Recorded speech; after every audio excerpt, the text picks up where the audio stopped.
자, 우리 늘 하듯이 하트 제 따라 하겠습니다. 하나님, 나의 심장으로 당신을 사랑합니다. 옆에 보고요, 아이 컨택하고요, 예수 그리스도의 심장으로 당신을 축복합니다. 반대편 보고요, 예수 그리스도의 심장으로 당신을 축복합니다. 고맙습니다. 우리 이달의 말씀이 바뀌었어요. 자, 제 따라 하겠습니다. 복 있는 사람은 악인의 길을 따르지 아니하며 죄인들의 길에 서지 아니하며 오만한 자들의 자리에 앉지 아니하고 오직 여호와 율법을 즐거워하여 그의 율법을 주야로 묵상하는 도다. 그는 시냇가에 심은 나무가 철을 따라 열매를 맺으며 그 잎사귀가 마르지 아니함 같으니 그가 하는 모든 일이 다 형통하리로다. 시편 1편 1절에서 3절 말씀 우리의 선포하겠습니다. 악인의 길을 따르지 아니하며 죄인의 길에 서지 않겠습니다. 오만한 자의 자리에 앉지 아니하고 여호와의 말씀을 즐거워하고 주야로 묵상하겠습니다.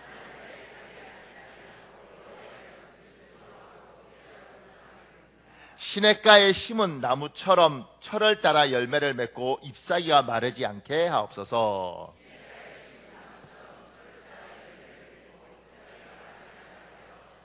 우리가 하는 모든 일이 다 형통하게 하옵소서. 예수님의 이름으로 기도합니다. 아멘. 반드시 여러분의 선포대로 될 줄 믿습니다. 아마 이 말씀 한 2달 할 겁니다. 그러니까 다 외우십시오. 제 시편 1편 1절에서 3절입니다. 거기에 대한 설명을 여기 간단하게 제가 설명했습니다. 제가 읽어드리겠습니다. 시편은 150편으로 구성되어 있습니다.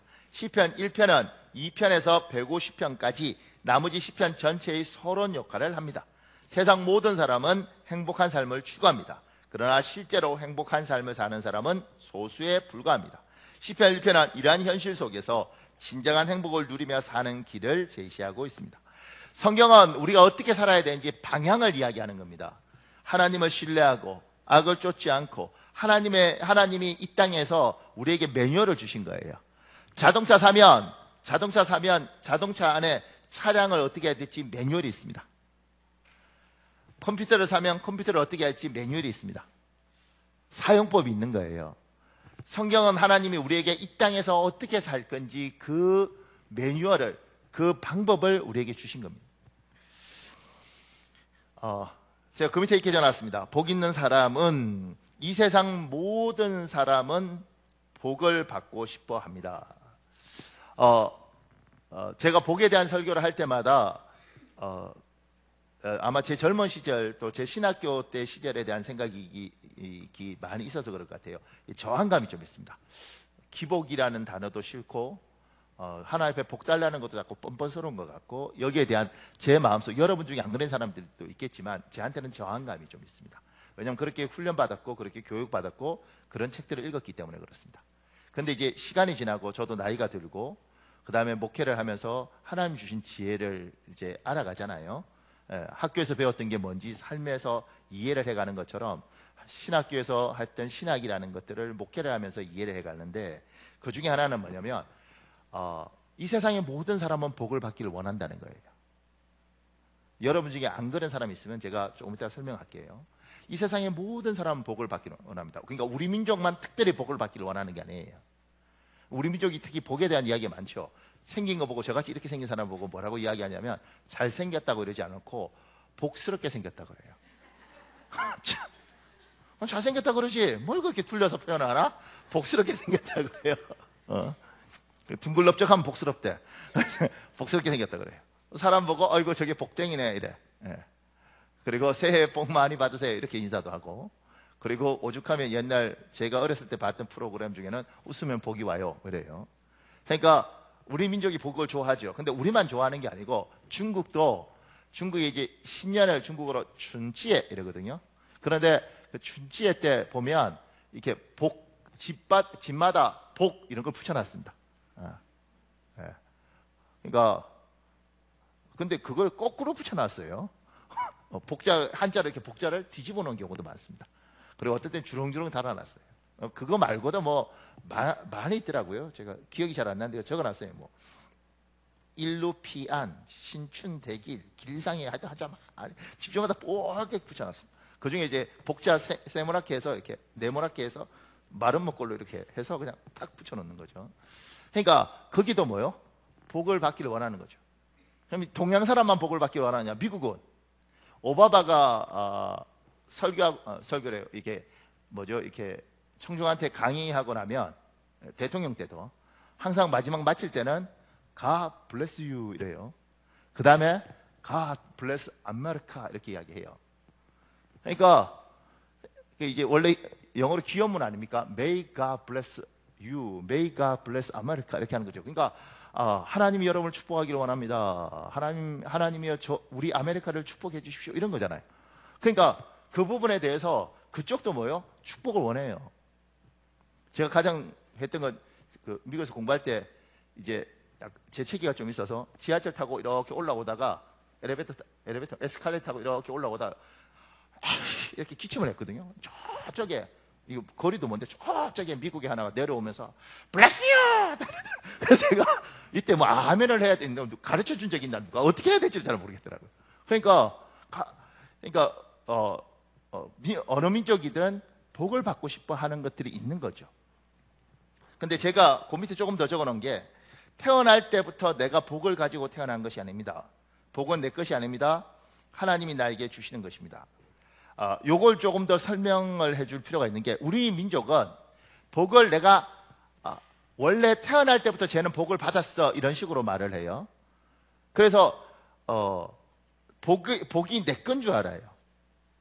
그러니까 나는 원래 복이 많은 사람이야. 복이 내 거야 이렇게 생각하는 것 같아요.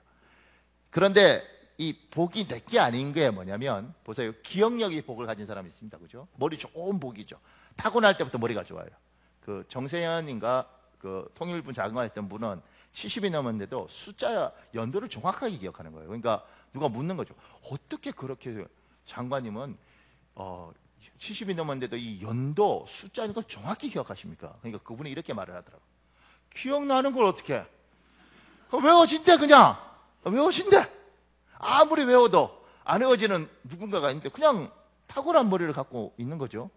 그러니까 내가 타고난 머리를 갖고 있어요.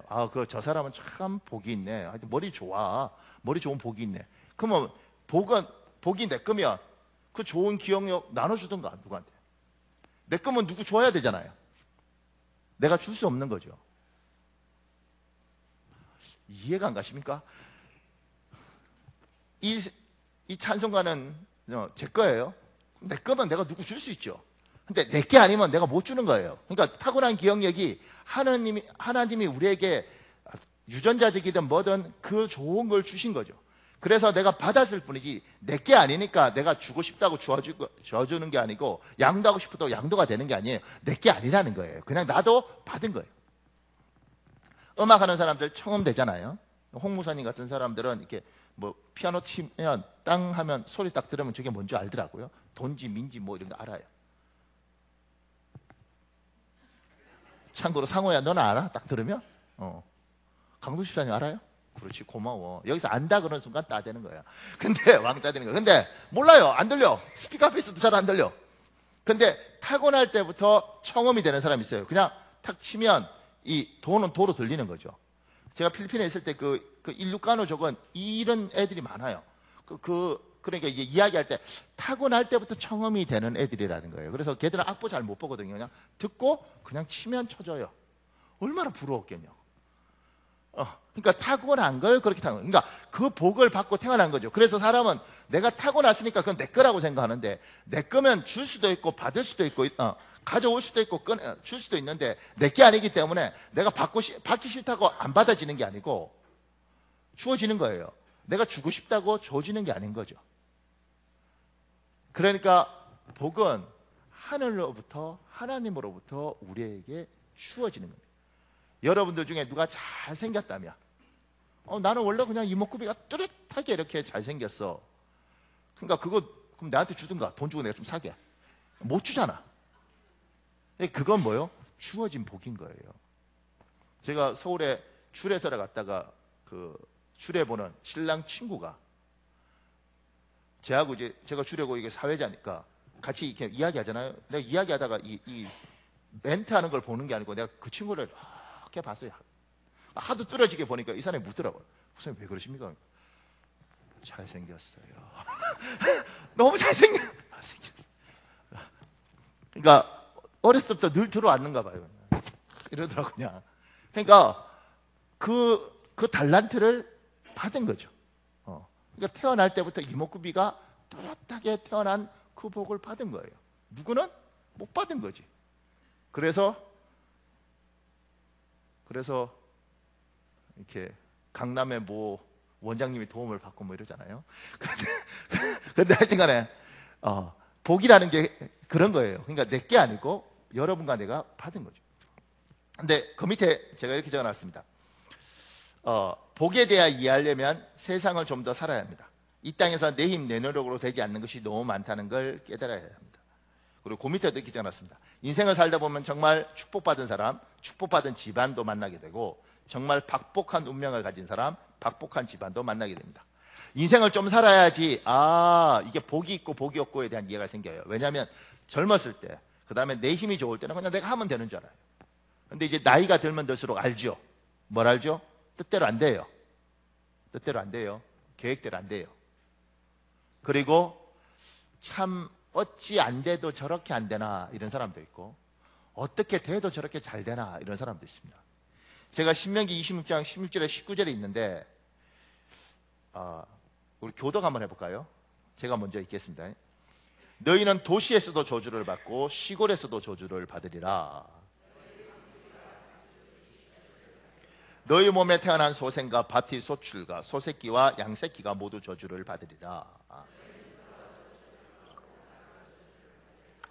참 이 성경 구절 중에 이런 구절이 있는 거죠. 제가 이 번역을 보면서 놀랬던 건 도시에서도 저주를 받고 시골에서도 저주를 받아요. 그러니까 어떤 사람은 참 안 돼. 어찌 저렇게 안 될까? 어찌 저렇게 안 될까? 사업을 하는데 손 대는 것마다 어떻게 저렇게 망할 걸 찾아갈까? 제주도 좋아. 꼬박꼬박 망할 걸 찾아가요. 근데 누구는 이 집사님 이거 어떻게 된 거예요? 어떻게 하다 집을 샀네요? 미쳤는가 봐. 내가 왜 샀을까? 근데 나중에 보니까 집값이 올랐네. 어머 올랐네. 에휴. 근데 여기 나 너무 비싸요. 이거 이사 가야 될 것 같아요. 그래서 팔고 다른 데 이사 갔는데 그냥 싼 거 그냥 쌌어요.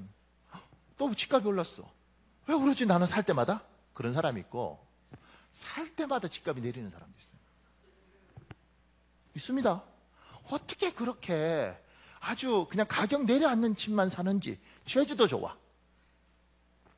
사람이 살면서 똑똑한 사람들 있죠. 명석한 사람 있죠. 계산 다 돼요. 그런데 이게 안 돼. 이게 뜻대로. 제가 이번에 우리 단기 선교팀 태국 갔다 왔잖아요. 아마 다음 주에 이제 동영상 이렇게 보여드릴 텐데 그 태국에 가면 거기에 여행사하는 집사 이야기하는 거죠. 망하려니까 태국에서 여행업을 하면 옛날에 뭐 지금부터 한 20년 전 가서 여행업 하면 얼마나 잘 됐겠어요. 그죠? 그런데 잘 되니까 예약 다 받아주고 호텔 다 계약하고 비행기 계약하고 다. 왜냐하면 뭐 다 하는데 자기 태국에서는 그러다가 쓰나미가 오더래. 다 취소하죠. 누가 쓸려 나간 그 푸켓 있는데 보러 가겠어요. 그럼 자기가 다 배상해야 되는 거예요. 그리고 다시 정신 차려서 뭐 하려고 막 이렇게 했는데 신종 플루가 와서 태국에서 뭐 먹으면 안 된대. 다 취소하죠. 그렇게 해서 야 이건 뭐냐? 그러다가 다시 정신 차리고 막 또 예약 받고 뭐 한참 이제 왜냐면 사람이 자꾸 잊으니까. 그래서 그러니까 이제 더 빨리 가기 위해서 열심히 이렇게 했는데 알고 보니까 좀 있다가 태국에 구테타 일어나고. 아니 세상에 구테타가 왜 일어나냐고. 쓰나미가 왜 오냐고. 신종플루를 자기가 어떻게 감당하냐. 그렇게 몇 번 당하고 나니까 그분 말이 그러더라고요. 10억이 눈앞에서 이렇게 호로록 하늘로 날아가더라. 10억 모으려면 얼마나 힘들겠어요. 다 뭐 한 20억씩 있는가 본데 10억이 얼마나 힘들겠어. 그거 모아보세요. 되겠냐고. 근데 눈앞에서 연기처럼 쫙 날아가더라는 거예요. 그러니까 내 힘으로 되는 게 아니라고. 내 힘으로. 제가 처음 갔던 교회에 저희 고등부 부장 집사님, 그 집사님 그러는 거죠. 자기가 조그만 회사에 들어가서 열심히 일할 때 그 건설업체 이제 스카우트 제의가 2군데서 왔대요. 이쪽도 오고 이쪽도 왔는데 여기가 훨씬 더 유명하고 뭐 도급업체 26위 뭐 이랬대요. 그게 뭔지 잘 모르겠어요. 여기는 더 떨어지고 이렇게 있는데 자기가 당연히 여기를 가야 되는데 어떻게 꼬여서 여기를 갔대. 여기 가야 되는데. 근데 스카우트에서 여기 갔는데 늘 저기가 정말 순위도 좋고 좋은데, 근데 갔는데 3개월 만이니까 여기가 부도가 나더래요. 그리고 회사가 없어졌대요. 이 회사 이름이 라이프 주택이라고 그러더라고요. 굉장히 유명한 회사였대요. 그럼 자기 생각했대. 아니 3개월 후에 망할 회사가 스카우트는 뭘, 갔으면 자기 인생은 완전히 끝났다는 거예요. 근데 여기 갔는데 그때부터 승승장구를 하는 거예요. 그래서 이분 때문에 제가 그 음식 전중에 그 당시에 한 20여 년 전에 TGIF라고 아세요? TGIF라는, 요새는 한국에 별로 없는 것 같아요. 그때 한참 비싼 레스토랑 왔을 때 거기를 이분이 딱 데려가서 그러더라고요. 목사님, 전도사님 마음껏 드세요. 이렇게. 하나님 주신 복 내가 나눠준다고 마음껏 드세요. 근데 그때 이분이 사는 모습을 보면서 제가 복이 돼요. 복이.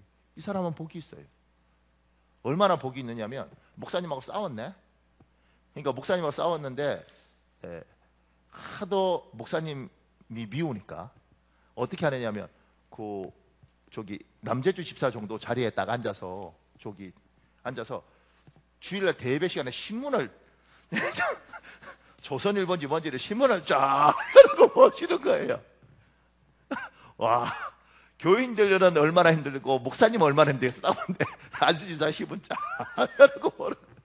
2층이고 뭐 다 볼 거 아니에요. 속 얼마나 뒤집어지겠어요. 그럼 나는 얼마나 힘들겠어. 우리 부장인데. 근데 복이 있는 사람은 어떻게 되냐면 그렇게 내가 진짜 그러니까 하여튼간 교회에서 그렇게 목사님 속을 뒤집는 거예요. 그러다가 이분이 어느 날 신문을 접고 너무 겸손한 양이 됐어요. 제가 아니 저분이 그렇게 신문 펴고 막 이러시다가 갑자기 신문을 접고 설교할 때마다 아멘 아멘 이러고 이러니까 적응이 안 되잖아. 계속 버티든가. 목사님이 미안하다고 그랬나? 왜 저러지? 이랬는데 나중에 제가 담당이니까 모르셨어요? 그 우리 고집사 왜 저런지? 그래서 내가 어떻게 알아요? 그러니까 목사님 그분 차가 쌍용에서 나오는 이렇게 찝차 아주 튼튼한 거 있잖아요. 그거였는데 회사 출근하면서 저기 뭐 파주 쪽인가 차 있었는데 쭉 가다가 코너링 쫙 돌면서 쫙 도는데 차가 뜨더래 이렇게 붕. 그리고 내려가시니까 이 절벽이 있는데 갔으니까 죽어야 될 거 아니에요. 근데 쫙 내려가서 차가 뒤집어져서 딱 내려갔는데 거기에 이게 절벽이 이렇게 있는데 이렇게 봉우리 올라 있는 거잖아요. 거기에 차가 딱 뒤집어서 걸렸대요. 이게 완전 내려가지도 않고 거기 걸린 상태에서 이제 이렇게 뭐죠? 이렇게 구조하는 사람도 왔을 거 아니에요, 그죠? 근데 올 때까지 몇 시간 동안 차 딱 뒤집어진 데서 이렇게 앉아서 생각을 했대요. 어차피 곧 죽을 거니까 자기 생각은. 회개를 막 했대. 근데 회개하면서 신문 본 거 잘못했어요. 뭐 이런 거. 진짜요. 순한 양이 되셨죠. 그분 지금 그 교회 장로예요, 장로. 그러니까 새로운 성도들은 모르겠지. 나는 다 아는데. 그러니까 복이 있죠. 왜냐하면 그냥 냅뒀으면 그 교만 때문에 어떻게 했어요. 그러니까 제가 보면 참 복이 있는 사람이 있는 거죠. 인생이 참 복이 있다. 그래도 깨우치고 교만하면 또 사업하면 또 뭐 하여튼 돈도 많이 벌었어요. 그러니까 이런 사람이 있고 어떤 사람은 저렇게 바보 같은 생각을 하고 저렇게 지혜롭지 못하게 하고 하여튼 간에 망하는 것 쪽으로 가서 교인들 중에서도 참 복 없는 사람 있잖아요. 우리 맛있게 밥 먹을 때마다 그 사람이 오는 순간 밥맛이 없어지는 거잖아요. 중국집 가서 우리 뭐 먹을까? 이 집은 짜장면이 맛있다고 해서 짜장면 쫙 시켜서 탕수육 해서 이렇게 먹고 있는데 늦게라도 떠가서 짜장면 먹어요. 이 집은 짬뽕인데 먹으면서 계속 짬뽕이 마시고 이 집은 깐풍인데 그래갖고 먹을 때 아주 그냥 분위기 정말 초상집 만들어 놓는 그러니까 복이 같은 말도 참 복 없게 하고 선택도 참 복 없는 사람이 있어요. 근데 누구는 참 복이 있죠. 하는 일마다 우리가 생각할 때, 야, 저 집은 어떻게 저렇게 잘 되나? 저 집 애들은 어떻게 저렇게 잘 되나? 저 집 남편은 어떻게 저렇게 잘 되나? 교회도 아십니까? 어떻게 저 교회는 저렇게 복이 있나? 근데 어떻게 저 교회는 하루도 조용할 날이 없나? 조금 더 밑에 제가 이렇게 적어놨습니다. 복에 대하여 이야기하면 이렇게 생각하는 분들이 있습니다. 요행, 재수 좋네. 뭐 잠시 잠깐 내 인생에서 우연히 반짝하는 것에 대한 이야기가 아닙니다. 이거 지금 복에 대해서 이야기하면 재수 좋다. 아, 요행이네. 뭐 어쩌다가 저게 됐지. 반짝한 거지 뭐. 이렇게 하는데 그게 아니고요. 출애굽기 20장 6절에 있습니다. 여러분 읽어보시죠. 출애굽기 20장 6절 시작.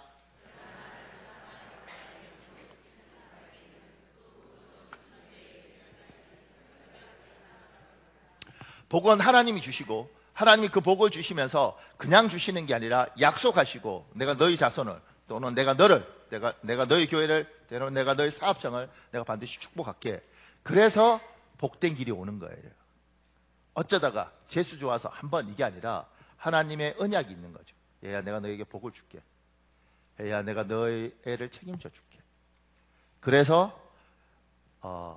그 길이 형통해지는 거죠. 이제 밑에 조금 더 적어놨습니다. 저는 복 같은 거 필요 없어요. 제 인생은 제가 알아서 살겠습니다. 조금 더 인생의 깊은 맛을 보면 알게 됩니다. 내 영혼이 얼마나 행복을 갈망하는지를. 우리 창세기 27장 38절 있습니다. 여러분 읽어볼래요? 시작.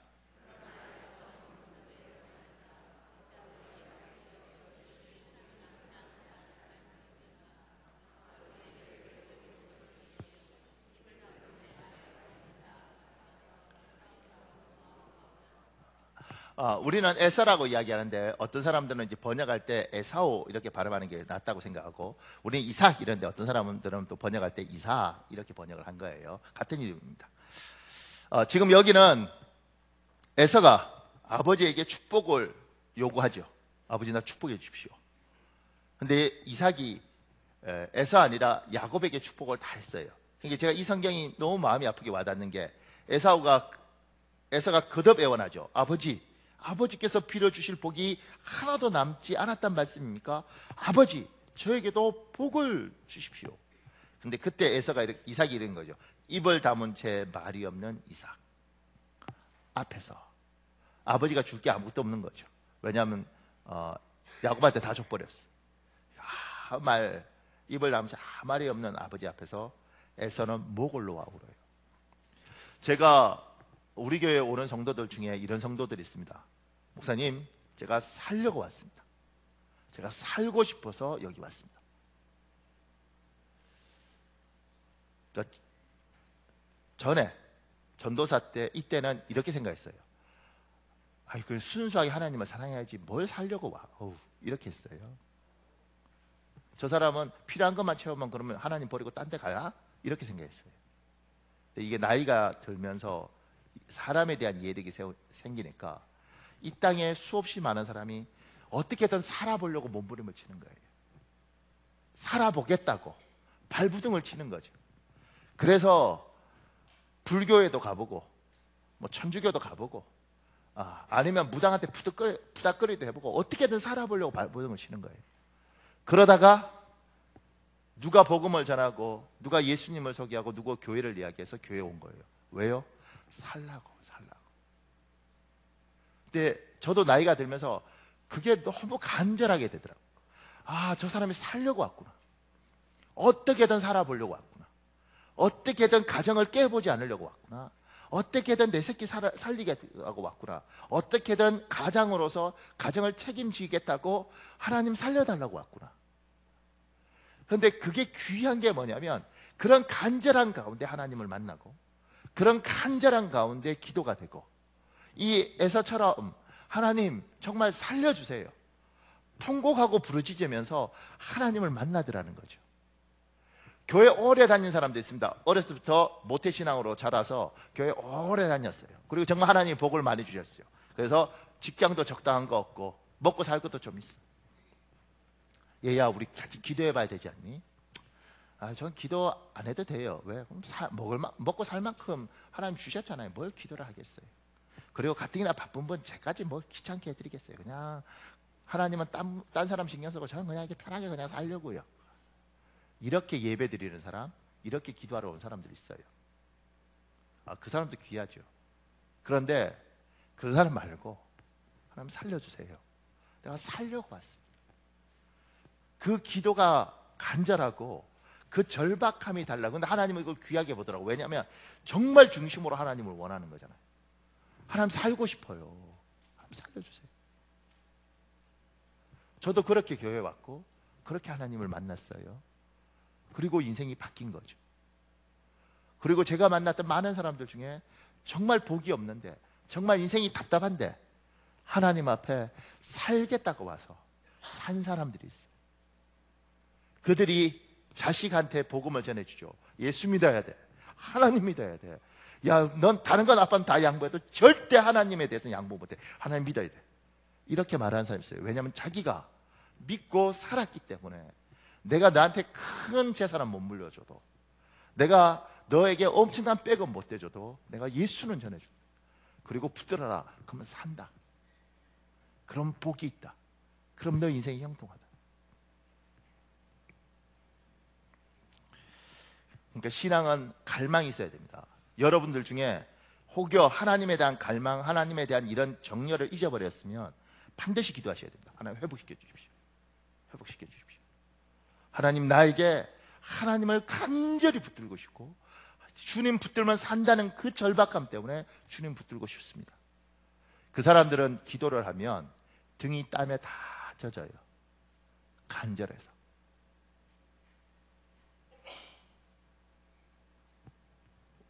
이렇게 이런 거 같이 기도하고 와이셔츠를 벗으면 여 등이 땀으로 다 젖어요. 왜냐하면 간절해서. 근데 이야기하니까 딴 이야기인데요. 제가 청년 때 있던 저희 교회 전도사님 찬양 인도를 했어요. 뭐 한 30분 찬양 인도하면 이분이요 막 얼마나 열정적으로 찬양하는지 막 온몸이 막 여기 다 땀이고 와이셔츠고 뭐고 다 젖었다 기타 치면서 그럼 성도들이 은혜를 막 받아요. 왜냐하면 그렇게 열심히 찬양하니까.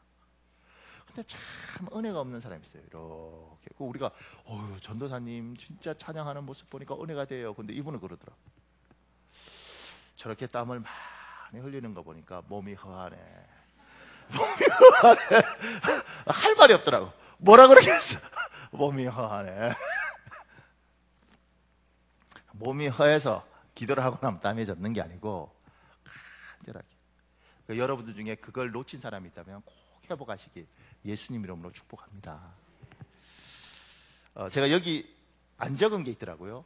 그 설교를 나중에 본문을 보니까 제가 프린트하면서 이거 빼버렸네. 근데 우리 기독교가 복이 있다고 말하는 사람은 이렇게 인생이 형통한 사람들, 잘 되는 사람들을 이야기하죠.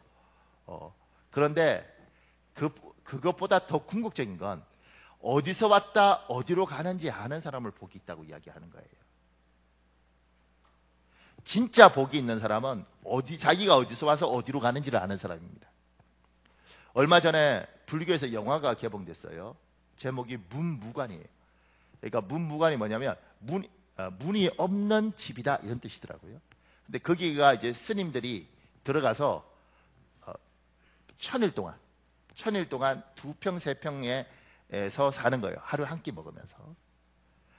먹으면서 2년 1000일을 이제 혼자 사람도 안 만나고 대화도 안 하고 혼자 있는데 그 3년 1000일 동안 계속 질문하는 게 있다는 거예요. 화두. 이 화두를 가지고 1000일을 고통 속에서 사는 거예요. 근데 이제 그걸 마친 여자 스님이 이제 그 다큐멘터리 나오거든요. 그 영화에 3년 동안, 그러니까 1000일 동안 질문이 뭐냐면 나는 어디서 왔는가? 그리고 나는 어디로 가는가? 내가 이 땅에 태어나서 살다가 죽는데 그건 풀어야 되지 않겠냐는 거예요. 나는 어디서 왔다가 어디로 가는가? 그래서 제가 3년을 1000일 동안을 그 질문만 하다가 나왔는데 아직도 해답을 모르겠대. 그거 보면서 얼마나 답답한지 모르겠더라고요. 저는요 3분 만에 설명해 줄 수 있습니다. 여러분은 어디서 왔는가? 우리는 하나님으로부터 왔습니다. 모든 사람은 하나님이 생명을 허락했기 때문에 여기 있습니다.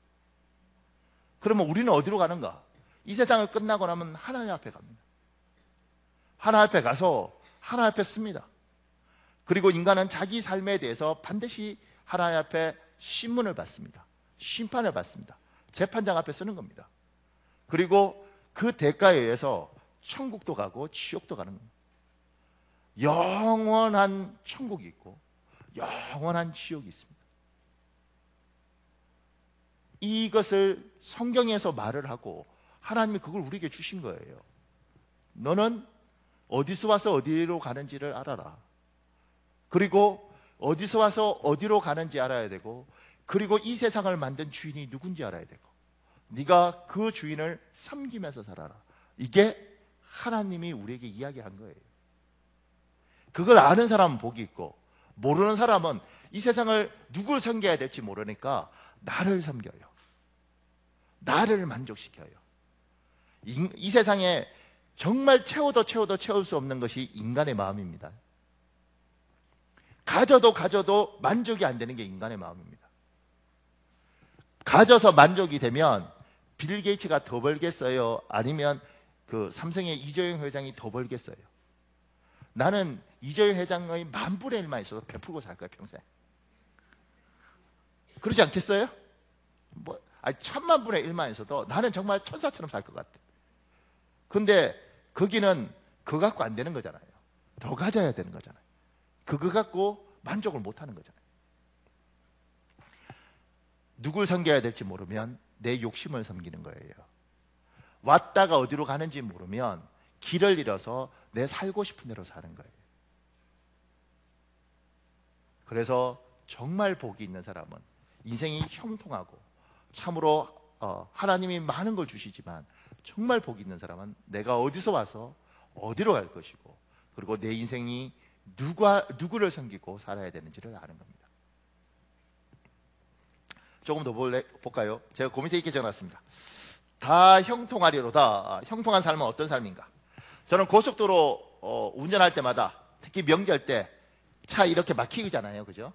근데 저는 항상 이게 시간대를 반대로 가니까 막힐 때 이 반대로 갑니다. 왜냐하면 남들 올라올 때 내려가고 내려갈 때 올라오니까. 그럴 때 탁탁하게 막혀 있는 그 고속도로 명절 때 보면서 반대로 쫙 가면서 이렇게 늘 기도해요. 하나님, 내 인생이 이렇게 평탄하게 하시옵소서. 그럼 제 아래에 옆에서 아멘. 막혀서 막 땀을 흘리고 있는 저들을 보면서 주여, 내 삶은 저렇게 막히지 않게 해주십시오. 집사람이 아멘 이렇게. 그리고 제가 늘 축복하죠. 제 아내한테 당신 신랑은 정말 잘 될 거야. 아멘 이렇게. 그렇게 우리 살아요. 그러니까 평탄하게, 순탄하게. 근데 이제 평탄이 세 가지에 대한 이야기를 제가 하고 있는데요. 첫 번째는 현재의 삶이 형통하고 너무 순탄한 삶이 있습니다. 그러니까 하나님보다 참 복이 있는 사람이 있습니다. 예수 믿는 사람들 중에. 제가 이걸이 참 이렇게 복 받는 사람도 있구나 이렇게 생각이 들었어요. 보세요. 미래에 대한 두려움은 여전했다. 가진 돈은 점점 떨어져가고 집세를 내는 것도 점점 어려워졌다. 나는 그날 밤마다 하나님께 엎드려 간구할 뿐이었다. 밤마다 눈물로 기도를 드리는데 하나님 음성이 들려왔다. 염려하지 마라. 5년 안에 너에게 영어 학교와 선교센터를 세워주겠다. 믿기지 않고 믿을 수 없는 음성이었다. 그러나 하나님의 말씀은 매일 밤 동일하게 들려왔다. 처음에는 내 길을 의심했지만 밤마다 너무나 강하게 들려와 어느 순간부터는 나도 입으로 시인하기 시작했다. 하나님께서 5년 안에 영어학교와 선교센터를 세워주시겠다고 약속하셨습니다. 이 하나님의 약속을 만나는 사람들에게 선포하기 시작했다. 한 번은 어느 여집사님에게 하나님이 하신 약속에 대해 이야기했더니 바로 앞에서 무안을 주었다. 아이고 제발 허풍 좀 떨지 마세요. 우리 남편하고 똑같이 허풍을 떠시네요. 그 말을 들었을 때 너무 민망했다. 사실 조금만 집에 새들어 사는 내가 그런 거창한 꿈에 대해 이야기했으니 허풍으로 듣는 게 당연했다. 약속의 말씀을 받은 후 3년이 지났지만 아무 일도 일어나지 않았다. 그래도 나는 하나님의 약속에 대해 의심하지 않았다. 약속의 말씀을 붙들고 기대하고 기다리며 기도했다. 그러다 어느 날 기도 중에 갑자기 실버데일에 가서 땅을 사라는 하나님의 말씀이 들려왔다. 그 지역은 양과 소밖에 없는 목장 지역이었다. 당장 집세 내기도 어려운 형편인데 무슨 돈으로 땅을 사라는 말씀인지, 내가 양을 칠 것도 아닌데 무엇 때문에 목장을 사라고 하시는 거지 도저히 납득할 수가 없었지만 그 음성은 기도할 때마다 강하게 들려왔다. 그곳에 학교를 세워주시려는 건가? 나는 반신반의하면서 실버데일로 갔고 학교를 세울 수 있는 10에이크 정도의 땅을 찾아봤다. 하지만 아무리 다녀봐도 학교에 적합한 땅은 없었다. 잘못된 기도 응답일지도 모른다는 생각이 돌아오려는데 그 지역의 땅 개발업자인 뉴질랜드 사람을 만나게 되었다. 왜 이곳에 땅을 사려고 하십니까? 이곳에 크리스천 학교를 세우려고 합니다.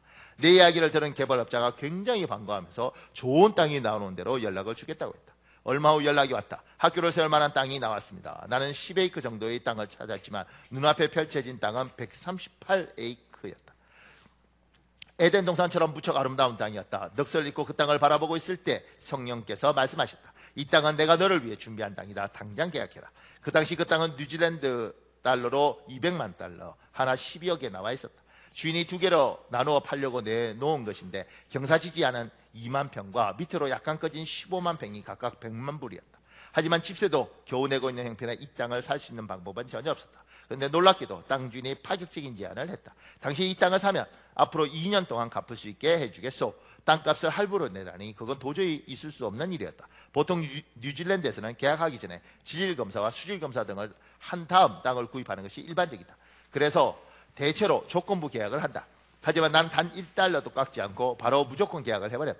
그런데 놀랍게도 땅 주인은 계약을 하자마자 이 땅의 명의를 내 이름으로 해주었다. 땅의 대금을 갚아야 하는 2년 동안 나에게 세금을 부담시키려는 야근 수법이었지만 이것은 하나님께서 행하실 놀라운 기적의 첫 단추였다.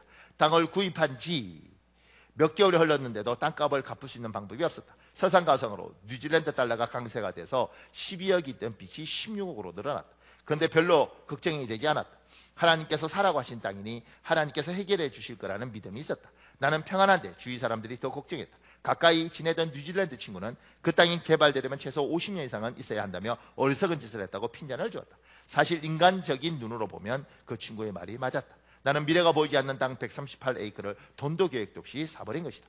그렇게 10개월이 지났다. 그런데 한 부동산 중개인에게서 전화가 걸려왔다. 17만 평 중 꺼진 땅 15만 평을 팔지 않겠냐고. 400만 불, 32억을 주겠다고 했다. 믿기지 않는 얘기라 누군가 장난 전화를 하는 줄 알았다. 그런데 같은 내용의 전화가 계속 왔다. 400만 불이라면 땅값 200만 불을 갖고도 200만 불, 16억이 생기는 데다 좋은 땅 2만 평도 거저 생기는 것이다. 가슴이 떨려 결정을 내릴 수 없었다. 내가 떨고 있는 동안에 땅값은 점점 더 올라갔다. 430만 불, 450만 불, 나중에 490만 불까지 주겠다고 제안했다. 주위의 친구들은 당장 팔라고 조언했다. 지금 팔지 않으면 10년 내에 이런 기회가 오지 않을 거라고 했다. 하지만 나는 하나님께서 주신 땅이니 기도해 본 후에 결정하겠다라고 대답했다. 그런데 하나님께서는 기도 중에 믿기 힘든 답을 주셨다. 780만 불에 팔아라. 200만 불 하던 땅이 490만 불까지 오른 것도 기적인데 어떻게 780만 불에 판단 말인가? 이 가격을 불렀다가 땅을 사지 않겠다고 하면 어쩌지? 생각이 거기에 미치자 조바심이 생기고 마음이 복잡해졌다. 하나님께서 명확하게 응답해 주셨는데도 나는 한동안 금액에 대해 말하지 못했다. 하지만 더 지체할 수 없었다. 하나님은 내 마음을 강하게 움직이셨고 나를 용기를 내어 요구 금액을 말할 수밖에 없었다. 하지만 적은 믿음 때문에 차마 780만 불이라고 말하지 못하고 700만 불이라고 700만 불을 낼 게 아니면 다시는 전화하지 말라라고 말한 후 전화를 끊었다. 그러나 그날 두려움 때문에 밤새 잠을 못 이루었다. 그러나 하나님은 살아 역사하셨다. 그 땅은 겨우 10개월 만에 700만 불에 팔렸다. 그 후에 세금 문제로 교회 집사인 회계사를 만나 이야기를 나누다가 나는 믿음이 없어서 하나님께 말씀하신 780만 불로 이야기하지 못했다고 고백했다. 그때 회계사가 계산기를 두드리더니 흥분한 목소리로 이야기했다.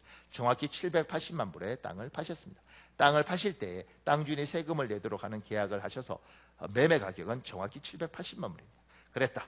나의 믿음이 연약해서 하나님의 뜻대로 행하지 못하고 700만 불을 불렀는데 하나님께서는 그것까지 알고 계셨고 하나님의 방법으로 그 뜻을 이루신 것이다.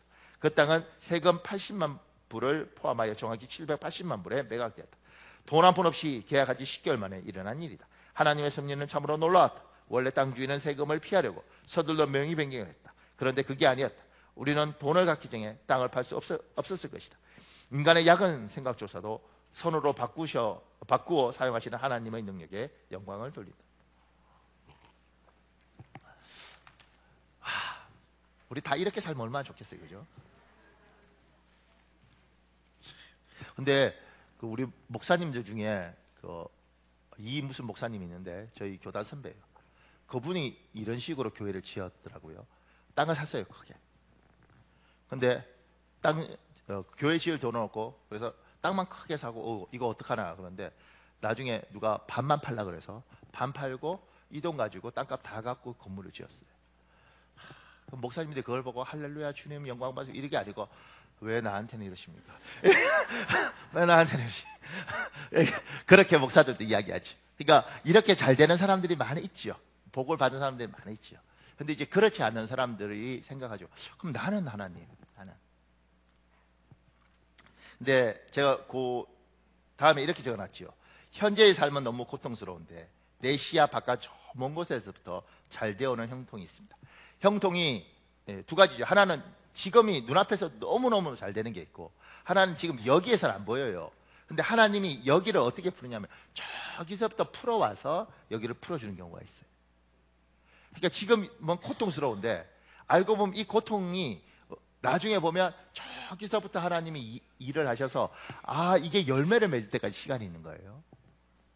보세요. 이 이영규라는 사람이 쓴 글인데, 이 사람은 좀 재밌는 사람입니다. 선교사 중에 가장 유명한 사람 중에 하나예요. 왜냐하면 서울대 동양사학과 나와서 거기서 다시 석사하고 하버드 가서 박사를 받았어요. 박사를 받고 그냥 미국에 정착을 하든 뭐 한국에 교수로 오면 될 텐데, 하버드 박사니까. 근데 이 사람은 선교사로 몽골로 갔어요. 그래서 몽골에서 참 많은 일들을 하고 하나님이 떠나라 그래서 다시 인도네시아로 갔어요. 그래서 인도네시아 가서 처음부터 일을 시작하고 있는 거예요. 그런데 몸이 이상해서 병원에 갔는데 수술을 하게 되고, 이 수술이 이제 이상하게 꼬여서 아주 생명의 위협까지 가면서 하나님 이게 뭐예요? 왜 나한테 이러세요? 이런 상황이었어요. 거기에 대한 이야기입니다. 보세요. 근데 수술만큼은 그간의 인도하신과 좀 다른 것 같았다. 계속 풀릴 듯 하다가 더 꼬이면서 완전히 꽉 막힌 듯한 상황으로 내몰리는 느낌이었다. 열흘이 넘어서야 췌장액이 새는 게 멈추었다. 기적이고 은혜였다. 시간 지나서야 하나님께서 내게 긴 병고의 시간을 허락하신 이유를 깨달았다. 그 시간 동안 인도네시아에서 나와 함께 사역하기 위해 새로 구성된 팀들이 연합해서 기도했다. 그 과정에서 연합의 정신이 팀에 자리 잡게 되었다. 그리고 대학 사역을 위해 연합한 교회 성도들이 내 회복을 위해서 기도하기 시작했다. 대학 사역에 미온적이었던 사람들이 진지하게 기도에 동참하면서 사역을 위한 기도가 모아지기 시작했다. 하나님께서 내 고통까지도 선을 이루는 도구로 사용하셨다. 하나님께서 가장 바쁘게 움직이실 때는 나를 묶어놓으신 때였다. 실은 내 열심과 내 방식이 그분의 일에 방해가 되곤 했기 때문이다. 내가 병원에 있던 시간이 하나님이 가장 열심히 일하신 시간임을 나중에 깨닫게 됐다. 그리고 고난 가운데 그분을 향한 소망을 유지하는 게 얼마나 큰 축복인지를 고백하게 되었다. 2년의 시간이 지난 후에 내가 왜 병상에서 시간을 보내야 했는지 이해하게 되는 또 하나의 단서를 발견했다. 어느 날 장모님이 내게 말씀하셨다. 내가 병원에 다시 입원하던 날에 사위를 잃게 될지 모른다는 불안감이 엄습했다고 한다.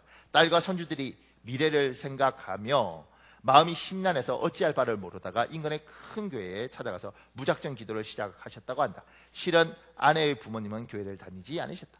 우리가 미국에 있는 동안 아내의 산후조리를 해주러 오셨다가 우리를 벨에 교회에 다녀주시긴 했지만 귀국에서는 가지 않으셨다. 두 분의 구원은 나와 아내의 오랜 기도 제목이었다. 그날 교회에 울면서 기도하시던 장모님은 이 서방을 살려주면 교회에 나가겠다라고 약속하셨다고 한다. 처가에 방문했을 때 장모님이 그 말씀하시면서 하나님과 약속을 지키는 게 늦어져서 마음에 짐이 된다고 하셨다. 지금은 교회에 출석하고 계신다. 하나님의 은혜는 평면적이지 않고 입체적이고 다면적으로 주어진다. 고통이 은혜가 되는 것은 그것을 통해서만 잉태되는 새로운 생명이 있기 때문이다. 그러니까 우리가 생각할 때 왜 나에게 하나님 이게 안 됩니까? 근데 복은 저기서부터 오고 있는 거죠. 지금 이거는 고통이지만 이걸 통해서 하나님이 일하고 계신 겁니다. 그러니까 이 고통이 알고 보면 형통한 거죠. 눈앞에는 고통인데 이게 형통한 거예요. 이게 사람 만들고 이게 하나님이 일하시는 게 있습니다. 그러니까 하나님의 사람들은 고통 가운데 투덜거리면 안 되는 겁니다. 고통 가운데 하나님이 일하시는 걸 보는 거죠. 그 속에서 나는 어떻게 반응해야 되는가, 그 고민을 하는 겁니다. 그러니까 세상 사람들은 눈앞에 잘 되면 무조건 할렐루야고, 그리고 이게 눈앞에서 고통스러우면 그거 갖고 투덜거리는데, 이걸 통해서 하나님이 일하시는 게 있다는 거죠. 제가 그 밑에 또 이렇게 적어놨습니다. 마지막 결국 끝이 좋은 삶이 정말 형통한 삶입니다. 우리 야고보서 5장 11절에 있습니다. 여러분 읽어볼래요? 시작.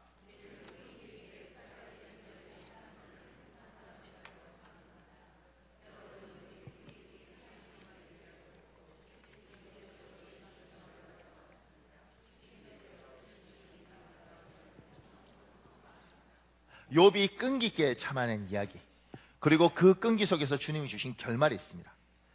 우리 신명기 8장 16절도 있습니다. 여러분 읽으십시오. 시작.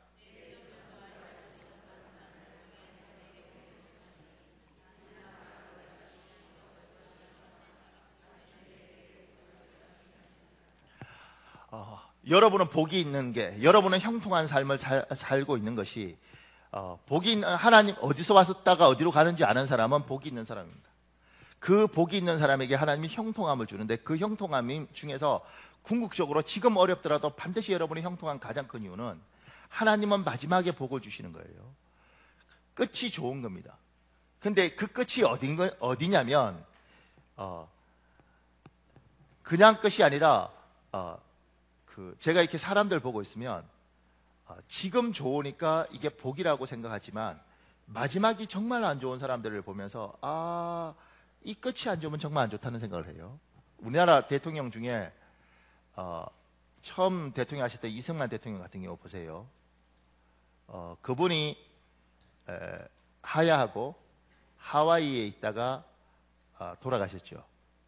근데 그분 소망이 뭐였냐면, 한국에 돌아와서 나중에 90살에 돌아가셨는데 향수병 걸려서 한국에 돌아오는 게 소망이었어요. 근데 이제 그때 박정희 대통령이 대통령인데 못 돌아오게 한 거죠. 그래서 1대, 2대, 3대 대통령 했던 사람이 그곳에서 쓸쓸하게 죽어요.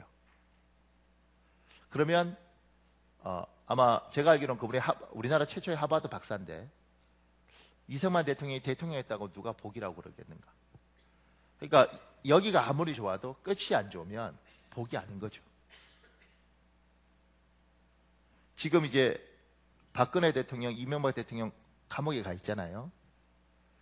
지금 굉장히 더운데, 그분들이 대통령 됐을 때 아마 다 영화로웠을 거예요. 가족도 영화로웠고, 뭐 주위도 영화롭고, 그리고 복을 받았다고 생각을 했을 거예요. 지금 누가 그 사람들에게 복이 있다고 이야기를 해요? 차라리 대통령을 하지 말지, 이렇게 이야기를 하지. 복은 지금 내가 잘 되는 게 무조건 복이 아니라, 결국 마지막에 내가 웃는 게 복이라는 거죠. 여러분, 마지막에 반드시 웃으시길 예수님으로 축복합니다. 마지막이 좋아야 되는데, 여러분과 내가 마지막은 이 땅에서 눈 감는 게 마지막일 수 있죠. 근데 그게 아니고, 성경은 이렇게 말하죠. 제가 이렇게 적어놨습니다. 인생의 것은 공동묘지가 아닙니다. 인생의 것은 천국과 지옥입니다. 우리 고린도전서 15장 19절이 있습니다. 여러분 읽어볼래요? 시작.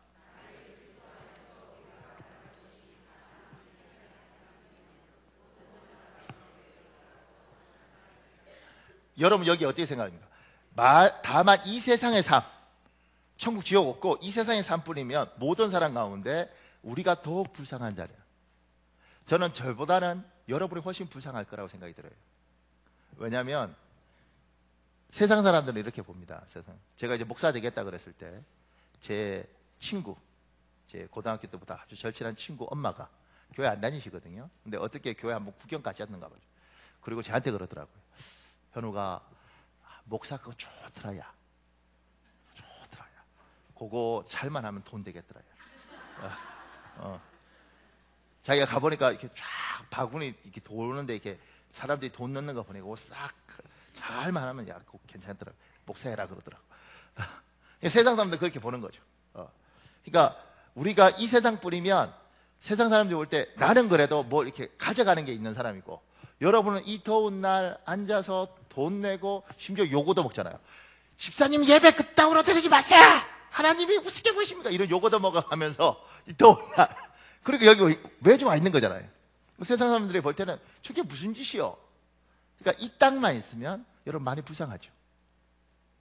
근데 시편 17편 15절에 있습니다. 여러분 읽어볼래요? 시작.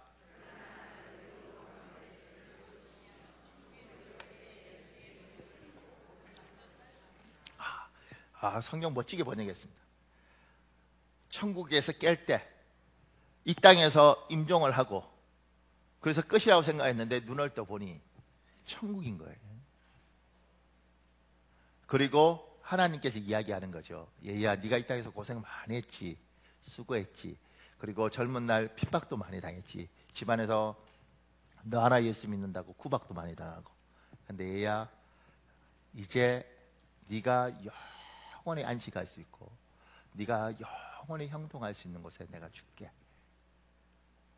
눈을 뜨면 하늘이 있는 거예요.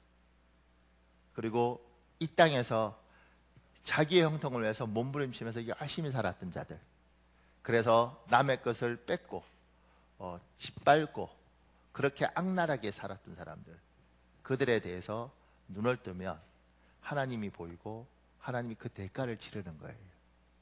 그래서 이 땅에서 힘들고 어려워도 이 땅에서 살았던 사람들이 반드시 마지막에 천국이 있고 하늘에서 사는 그 소망이 있으면 그런 형통한 인생이고, 이 땅에서 돈 좀 가졌다고 이야기하고 이 땅에서 좀 누린다고 이야기했지만 눈을 떴을 때 너는 천국이 아니라 너는 눈을 떴을 때 지옥에서 눈을 떠야겠다.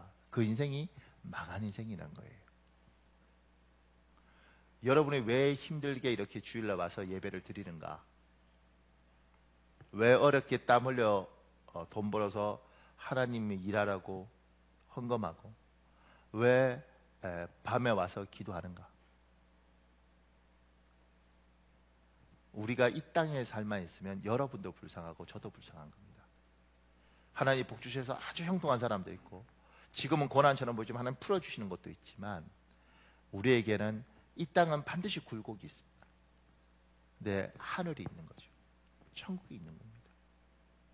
그러니까 여러분이 이 세상 마지막 숨을 내쉬고 눈을 떴을 때 천국에서 깨는 복이 있길 예수님 이름으로 축복합니다. 그러니까 이거 이야기하다 보니까 잘 하셔야 됩니다. 특히 남자분들 아내한테 잘하고 아내도 여자한테 잘 하셔야 됩니다. 복음 전하는데 그런 분들 있죠. 자, 어머니 이제 예수 믿으면 천국에서 눈 뜨십니다. 예수 믿으시겠습니까? 아멘. 이제 나는 죽으면 천국 가는구나. 그러다 가만히 생각하다가 근데 혹시 내 남편도 천국 옵니까? 예, 믿으시면 오시죠. 나는 안 가겠습니다. 나는 안 가. 이 땅도 지긋지긋한데 천국에서까지. 그러니까 잘 하셔야 됩니다.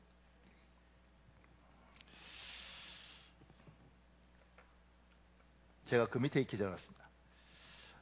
오늘 말씀에 복 있는 사람은 형통하잖아요. 그런데 이 땅에서 어떻게 사느냐면 악인의 길을 따르지 않고 죄인의 길에 서지 않고 오만한 자리에 앉지 않아요. 왜 우리는 악인의 길을 따르지 않는가? 왜 우리는 죄인의 길에 서지 않는가? 왜 우리는 오만한 자의 자리에 앉지 않는가? 여러분과 내가 악할 줄 몰라서 안 악한 게 아니고요. 우리가 오만하고 싶지 않아서 오만하지 않는 게 아니라 이 세상 사람들은 자기가 주인이지만 우리는 하나님이잖아요. 그러니까 하나님 때문에 악을 악으로 갚지 않고 하나님 때문에 오만을 떨 수 있는데도 오만을 떨지 못하는 거예요. 이게 여러분과 제가 하나님 믿는 사람입니다. 천국을 소망하고 이 땅에서 하나님께서 형통을 약속한 사람들은 반드시 하나님이 복을 주시고 하나님 형통하게 하실 거니까 아무리 힘들어도 이 땅에서 악한 사람에게 악으로 갚지 않고 이 땅에서 세상 사람들이 사는 식으로 살지 않는 거예요. 제가 밑에 이렇게 적었습니다. 왜 우리는 이 세상 살면서 세상의 방법대로 사는 것이 아니라 여호와의 말씀대로 살려 하는가? 하나님 방법대로 살려 하는가? 하나님은 하나님의 사람들을 반드시 자기 백성들을 복이 있게 하고 형통하게 하십니다. 여러분들이 정말 하나님을 소망하고 하나님을 믿고 하나님을 섬기고 있으면 반드시 형통합니다. 그런데 여러분과 내가 살면서 이 땅에서 죄인의 길, 악인의 꾀 이런 걸 내고 싶죠. 세상 사람들이 사는 방법으로 똑같이 살고 싶어요.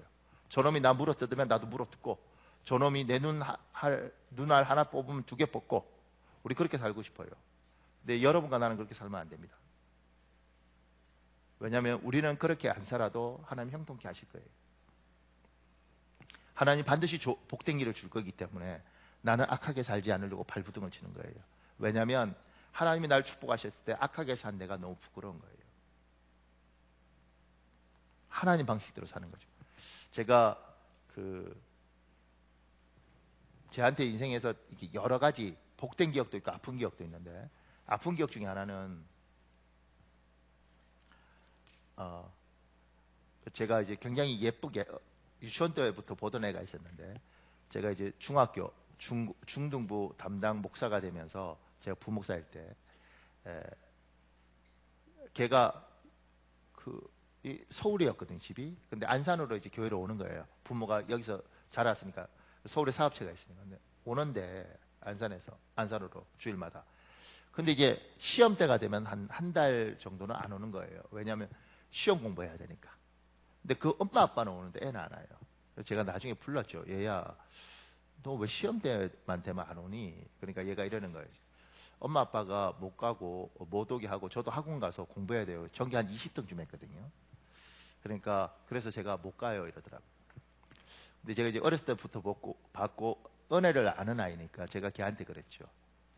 얘야, 너는 반드시 잘 될 거다. 하나님 축복할 거다. 그런데 나중에 네가 엄마가 됐을 때 너 아이가 엄마는 어떻게 이렇게 좋은 대학을 갔어? 이렇게 말하면 엄마는 시험 때마다 예배 안 가고 학원 갔거든. 그래서 좋은 대학을 갔어. 그렇게 말을 할래? 아니면 조금 덜 좋은 대학을 가더라도, 넌 반드시 좋은 대학을 갈 건데 좀 덜 좋은 대학을 가더라도 엄마는 아무리 힘들어도 예배 지키다가 하나님 앞에 기도하고 예배하고 그리고 대학을 갔어. 이렇게 이야기할래? 근데 이게 똑똑하니까 알아들었어요. 그러니까 어느 날 보니까 시험 기간에 이제 예배를 오더라고요. 그런데 애들 이제 찬양하고 이럴 때 막 문제 풀고 있는 거예요. 예. 그래서 예배 딱 시작하면 이제 예배를 드리는 거죠. 예. 그러니까 이제 생각해 보세요. 예배 시간에 애들 이제 좀 일찍 온 애들은, 걔들은 서울에서 오니까 일찍 온 애들 이제 밑에 있어서 수다 떨고 이럴 텐데, 얘는 문제집 막 풀고 있는 거예요. 제가 얼마나 고마웠겠어요. 기특하고. 그런데 어느 날 다시 안 오는 거예요. 그래서 제가 무슨 일이 얘한테 물었어요. 너 왜 시험 기간하고 예배 안 오니? 그러니까 아빠가 못 가게 해요. 그래요. 아빠가 안수집사였어요. 안수집사고, 그다음에 그 당시에 11조를 제일 많이 하는 그런 집사였는데, 그래서 제가 이제 그 아버지를 만났죠. 친하고 뭐 이러니까 귀한 사람이거든요.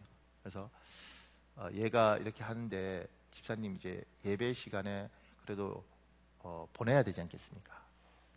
그러니까 이분이 이제 안수집사지만 세상의 방법대로 사시는 거죠. 목사님, 무한 경쟁입니다. 무한 경쟁. 얘가 한 20등 정도 하는데, 그 중학교 때. 그러니까 얘가 나중에 이대 부고 뭐 이런 데 가서 이렇게 서울에 좋은 대학 가고 이러려면 지금 1회 갖고는 안 됩니다. 전교 20등 갖고는. 그러니까 목사님, 이건 절대 안 됩니다. 이러더라고요. 그러니까 안수집사가 나보다 나이도 훨씬 많은 분이 이제 간 목사한테 그렇게 이야기하면 어떡하겠어요?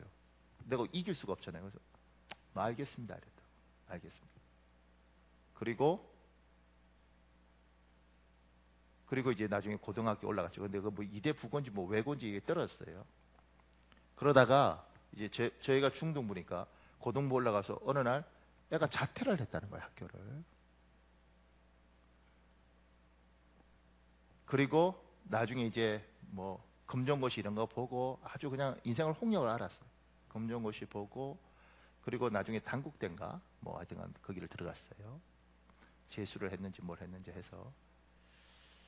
그리고 이제 몇 년 전에 만났죠. 근데 걔들이 결혼을 했거든요.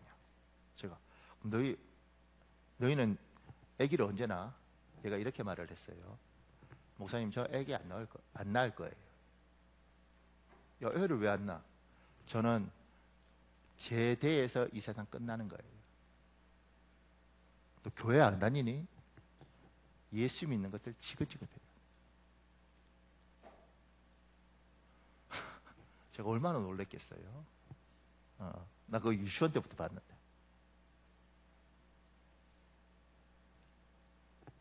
참 예쁘게 크던 애들을 세상과 똑같으면 안 그래도 행복할 거예요. 하나님이 자기 백성 반드시 책임질 거라고. 쟤들보다 좀 못난 대학을 나오더라도, 쟤들보다 좀 덜 좋은 직업을 가지더라도 하나님이 길을 열어서 행복하게 할 거라고. 그걸 우리가 믿고 그래, 세상 방법으로 살지 않고 그래도 하나님 앞에 예배하고 그래도 기도하고 그래도 하나님 섬기고 살면 될 텐데, 예수 잘 믿고 11조 가장 많이 하는 안수집사, 누가 봐도 장로감이 될 수 있는 그 사람이 애한테 이야기하는 거죠. 얘 무한 경쟁에서 네가 주일날 예배드려서 올라가겠니? 목사님 절대 안 됩니다. 우리 애는. 그 아이가 어느 날 그렇게 한 15년 뭐 이렇게 지나서, 그래서 어느 날 보니 망가질 대로 망가져서 결혼을 하고도 내 이 더러운 세상에 내 새끼가 태어나서 사는 것 자체가 싫으니까 이걸로 끝내겠다는 거예요. 그 안수집사 마음이 어떻겠냐고. 걔가 교회의 상처를 받았겠죠. 그 애가 교회를 생각할 때마다 예수 믿는 것들, 그 아버지 가슴이 얼마나 아프겠냐. 그 아버지가 내한테 와서 목사님이 좀 도와주시면. 근데 제가 걔 만났는데 걔가 그런 거죠. 저를 만나는 건 괜찮지만 절대 교회 가지 않겠습니다. 전 더 놀랐어요. 사랑하는 여러분, 하나님이 자기 백성을 반드시 형통하게 한다. 근데 우리는 하나님의 방법으로 사는 거예요. 힘들어도 예배하고 힘들어도 기도하고 악을 악으로 갚지 않고 선으로 갚고 어떻게든 정말 하는 짓 보면 그냥 물어뜯고 싶은데 그래도 나는 어떻게든 참으면서 하나님 방법대로 사는 거예요. 누구냐면 저분이 날 보고 있고 저분이 형통하게 하실 거니까. 근데 어느 순간이니까 예수 믿는 사람들이 교회 바깥에서 살면서 어떻게 사냐면 세상 사람보다 더 독하게, 더 악랄하게, 더 잔인하게 그렇게 살면서 이야기하는 거죠. 하나님이 나에게 형통함을 주실 것이다. 아니요. 복 있는 사람, 어디서 와서 어디로 가는지 아는 사람, 하나님을 섬기는 사람은 반드시 하나님이 형통하게 만들어요. 지금은 고통스럽더라도 반드시 저기서부터 풀어와서 하나님 풀어주실 것이고, 이 땅에 우리가 세상을 떠나면 반드시 눈을 뜨면 천국에서 눈을 뜰 거예요. 하나님 반드시 자기 백성을 복을 주시는데,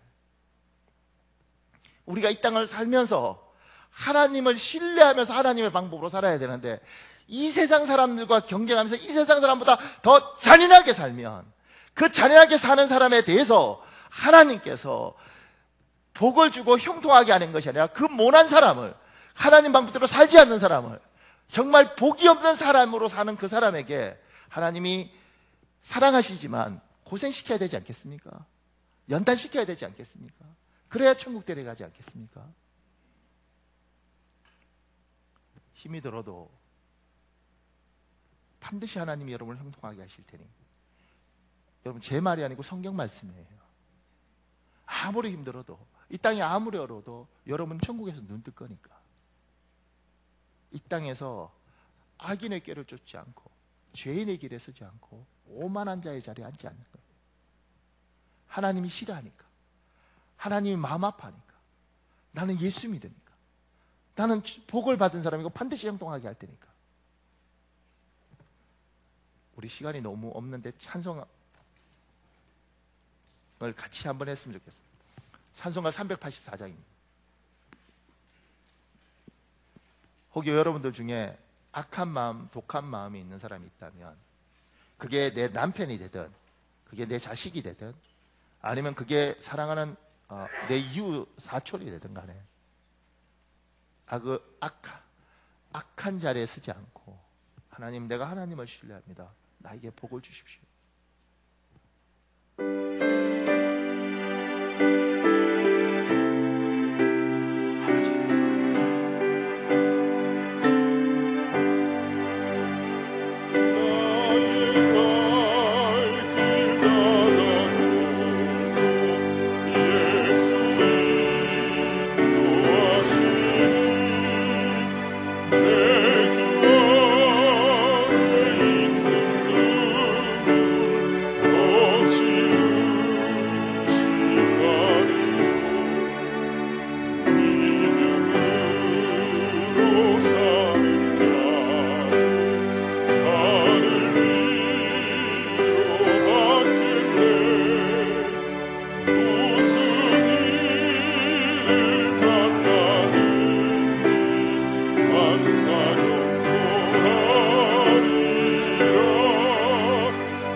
사랑하는 여러분, 우리 5분밖에 기도할 시간이 없는데요, 이 시간에 이렇게 기도해 보지 않겠습니까? 하나님, 살기 위해서 왔습니다. 내가 살라고 여기 왔습니다. 하나님, 참으로 내가 복이 있는 자가 되게 하시고 내 인생이 형통할 수 있도록, 하나님, 내 가정이 형통할 수 있도록 도와주십시오.